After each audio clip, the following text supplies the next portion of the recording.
ஒரு சேவலை அரெஸ்ட் பண்ணி அதை கோர்ட்ல நிறுத்தி அதுக்கு மரண தண்டனையும் வாங்கி கொடுத்துருக்காங்க. இதை பத்தி தான் நம்ம கண்டென்ட்ல இன்னைக்கு பார்க்க போறோம்.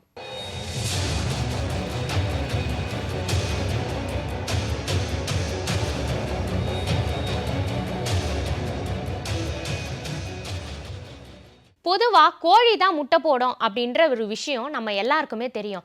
ஆனா 1474ல சுவிட்சர்லாந்துல ஒரு சேவல் முட்டை போட்டிருக்கு. கேட்கறதுக்கு கொஞ்சம் வியர்டா இருந்தாலும் இதுதான் உண்மை. அதாவது அந்த சேவல் சடனா முட்டை போட்டதுனால அங்க இருக்க மக்களுக்கு என்ன பண்றதுன்னே தெரியல. இந்த முட்டையில ஒரு பயங்கரமான ராட்சத பாம்பு வெளியே வரப்போகுது. இது கம்ப்ளீட்டா சாத்தானோட செயல் தான். அந்த முட்டையில இருந்து அந்த பாம்பு வெளியே வந்துருச்சு அப்படின்னா நம்ம நகரத்துல இருக்கிற எல்லாரையுமே கண் பார்வையிலேயே அது கொன்னுடும் அப்படின்னு அங்க இருந்த மக்கள் கம்ப்ளீட்டா நம்ப ஆரம்பிச்சாங்க. இதனால அந்த சேவல் மேல கம்ப்ளைண்ட் பண்றாங்க. போலீஸும் அந்த சேவலை அரெஸ்ட் பண்றாங்க, கோர்ட்லயும் நிறுத்திடுறாங்க.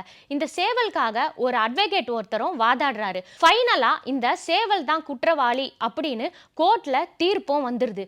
இதனால மக்கள் முன்னிலையில இந்த சேவலையும் அந்த முட்டையவும் எரிச்சிடுறாங்க. உடல் ரீதியா அது கோழிதான், ஆனா ஹார்மோன் குறைபாடுனால பார்க்கறதுக்கு சேவல் மாதிரியே இருந்திருக்கலாம் அப்படின்றது வேறு ஒரு சிலரோட கருத்து.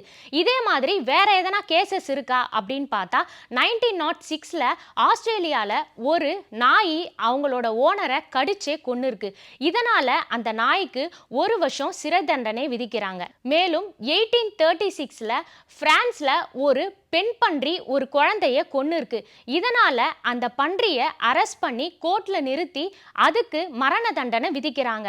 இதுல சுவாரஸ்யமான ஒரு விஷயம் என்ன அப்படின்னா, அந்த பன்றிக்கு மனிதர்கள் மாதிரியே பேண்ட் ஷர்ட்லாம் போட்டு அதை தூக்குலையும் போட்டுடுறாங்க. மனுஷங்க தப்பு பண்ணா அவங்களுக்கு தண்டனை கொடுக்கற மாதிரியும் அந்த காலத்துல விலங்குகளுக்கும் தண்டனை கொடுத்த ஒரு விஷயம் ரொம்பவே சுவாரஸ்யமா தான் பார்க்கப்பட்டு வருது.